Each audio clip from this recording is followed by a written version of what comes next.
दृश्यम चित्रपटाप्रमाणेच नागपुरात एक खून होतो आणि मृतदेह बेपत्ता होतो. एक मिलिटरीमॅन असणारा प्रियकर आपल्या प्रियसीला मारतो व अगदी सहजतेनं तिचा तो मृतदेह गायब करतो. एकामागून एक लिंक जोडत असल्यानं पोलीस मोठ्या कष्टाने मारेकऱ्यांपर्यंत पोहोचू शकले आहेत. यानंतर उलगडणारी कथा थक्क करणारी आहे. खरं तर हे संपूर्ण प्रकरण नागपूरच्या बेलत्रोडी पोलीस ठाण्याच्या हद्दीतील आहे. येथे लष्करातील शिपाई अजय वानखेडे यांनी ज्योत्स्ना आकरे यांची विवाहस्थळी भेट घेतली.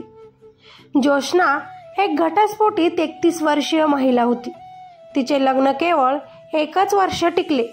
यानंतर तिने आपल्या पतीपासून घटस्फोट घेतला. अजय आणि ज्योत्स्ना यांच्यात प्रथम संभाषण सुरू झाले एका लग्न जमवण्याच्या वेबसाईटवर. दोघांनीही लग्नासाठी तिथे नोंदणी केली होती. दोघेही घटस्फोटीत होते. मॅट्रिमोनीवर ते हळूहळू बोलायला लागलेत. एकमेकांचे विचार तिथे जुळलेत. हळूहळू त्यांची मैत्री झाली. त्या मैत्रीचे नंतर प्रेमात रूपांतर झाले. दोघंही एकमेकांना भेटू लागलेत. दोघांनीही एकमेकांसोबत लग्न करायचे ठरवले होते. त्यामुळे लग्नाच्या आश्वासनासोबतच त्यांच्यात शारीरिक संबंधही निर्माण होऊ लागले. 2 वर्ष अशीच गेली. ज्योत्स्नाने प्रियकर अजयला वारंवार लग्नासाठी विचारणा करायला सुरू केले. मात्र प्रत्येक वेळी तो लग्नाबद्दल विषय टाळत असे. कारण त्याच्या कुटुंबियांनी ज्योत्स्ना व त्याच्या नात्याला विरोध केला होता आणि दुसऱ्या मुलीशी लग्न करण्यासाठी त्याच्यावर एक दबाव टाकण्यात सुरुवात केली. यामुळे अजयने ज्योत्स्नापासून दूर राहण्यास सुरुवात केली. तिच्याशी बोलणे बंद केले. पण ती हार मानणार नव्हती. ती पूर्णपणे त्याच्यात गुंतली होती. त्याच्यावर प्रेम करत होती.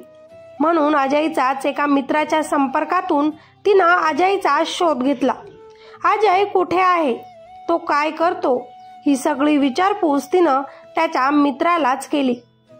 अजयच्या मित्राने ज्योत्स्ना तुझी चौकशी करत होती असे त्या अजयला सांगून दिलं.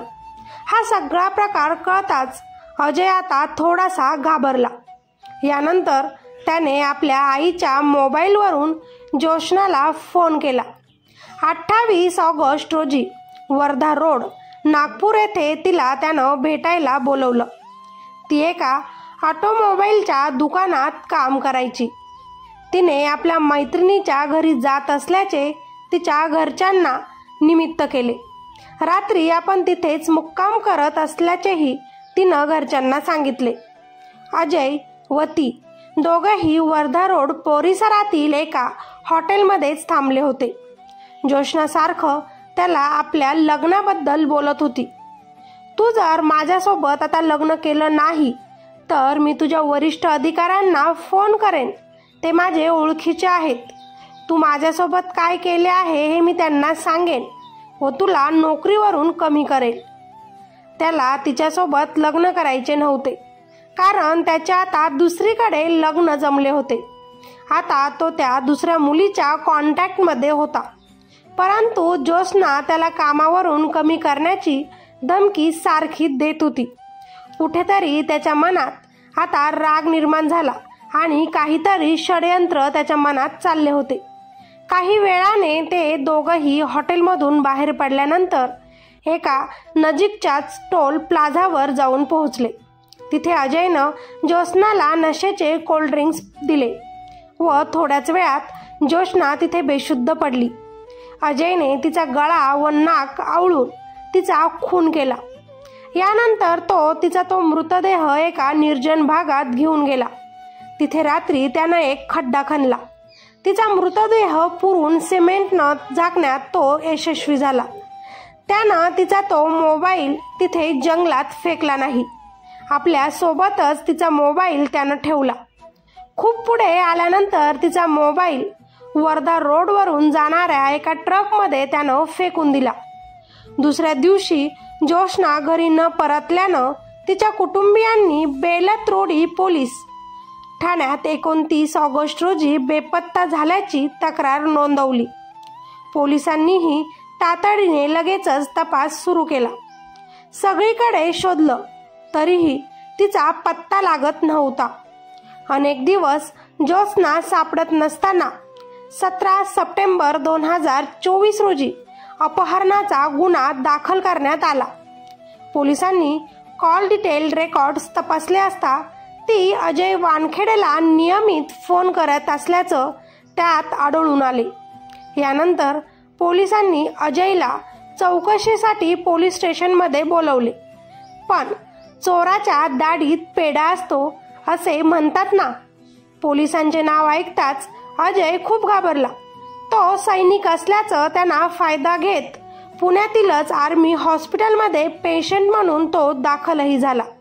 दरम्यान त्यानं नागपूरच्या सत्र न्यायालयात अटकपूर्व जामिनासाठी लगेच अर्जही केला. म्हणजे इथेच कुठेतरी तो फसला आणि पोलिसांचा त्याच्यावर संशय आला. मात्र त्याचा अर्ज तेव्हा फेटाळण्यात आला. यानंतर त्याने उच्च न्यायालयात धाव घेत 15 सप्टेंबर रोजी याची याचिका फेटाळली. अटकपूर्व जामीन फेटाळल्यानंतर बेलत्रोडी पोलिसांनी त्याला शेवटी अटक केली.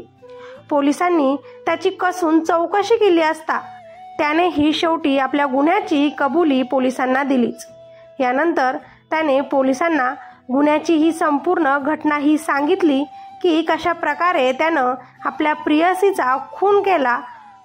मित्रांनो, दृश्यम हा चित्रपट 2015 साली प्रदर्शित झाला होता.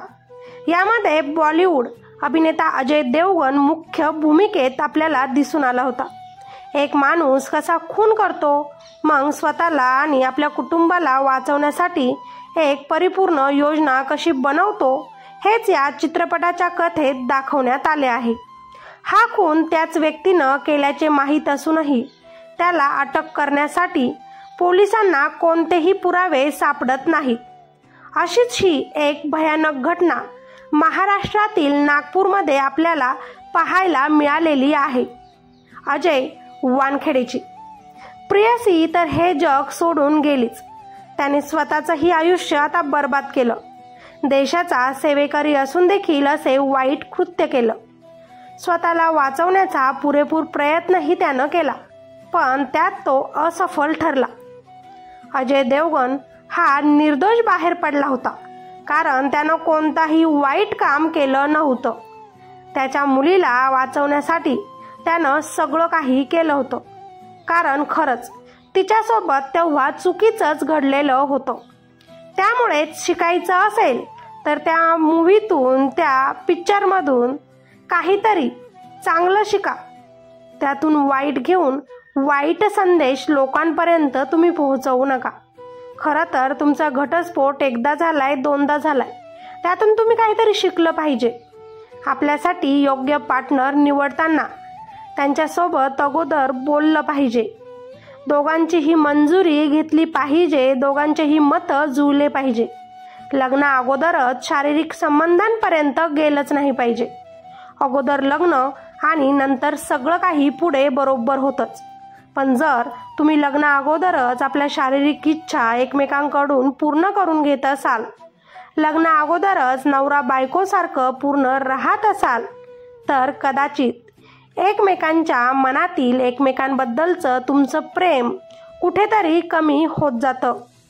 तुमच्याकडून त्या व्यक्तीला जे काही पाहिजे असतं ते सगळं काही मिळालेलं असतं आणि नंतर त्यांना आता तुमच्यातील इंटरेस्ट हळूहळू कमी वाटतो व ते दुसऱ्या मुलीच्या शोधात लगेचच भटकतात किंवा ती दुसऱ्या मुलाच्या शोधात भटकते.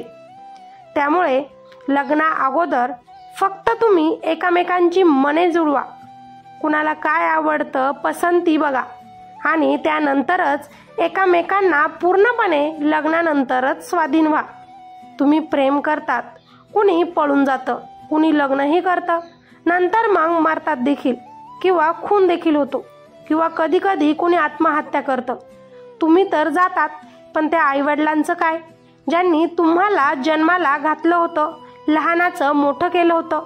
त्यांची तर काही चुकी नसतानाही त्यांना आयुष्यभरासाठी हे पूर्ण दुःख सहन करावं लागतं. जिवंतपणे आपला मुलगा किंवा आपली मुलगी मरताना किंवा जेलमध्ये त्यांना बघावी लागते. कळकळीनं तुम्हा सगळ्यांना एकच विनंती, हे असले टोकाचे पाऊल उचलण्यापूर्वी आपल्या जन्मदात्या आईवडिलांचा चेहरा एकदा डोळ्यासमोर आणा. त्यांच्या पसंतीनंच तुम्ही लग्न करा. तुमचं प्रेम प्रकरण असेल तर त्यांना सांगूनच तुम्ही लग्न करा.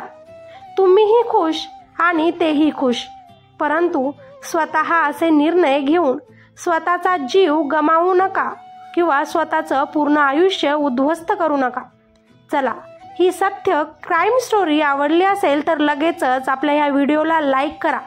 कॉमेंट करून मला नक्की सांगा, अजय वानखेडे एक ऑफिसर असून देखील त्यानं हे जे काही कृत्य केलं ते बरोबर आहे की चुकीचं. आणि अजूनही आपल्या चॅनलवर नवीन असाल तर सबस्क्राईब करायला अजिबात देखील विसरू नका. भेटूया अशाच एका नवीन, तुम्हाला काहीतरी शिकायला मिळेल अशाच कथेत. तोपर्यंत स्वतःची काळजी घ्या. धन्यवाद.